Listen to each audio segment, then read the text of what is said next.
Hi guys, if you no longer want to use your FX replay subscription renewing automatically, this video is going to show you exactly how you can cancel it step by step. So first of all, you need to come here on fxreplay.com.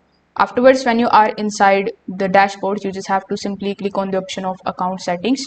Now inside the account settings, you will see the option of subscriptions.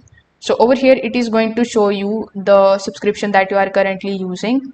Plus, you will see the number of days remaining in order to basically over that particular subscription. So over here, you need to select the option of manage plan and then simply select the option of cancel.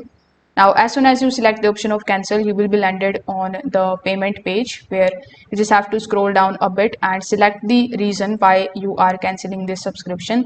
So you need to select the reason from these given options, and then you just have to simply select the option of cancel my account.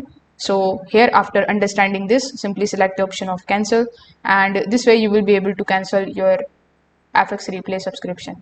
If this video helped you out, consider subscribing to the channel and liking the video. Thank you.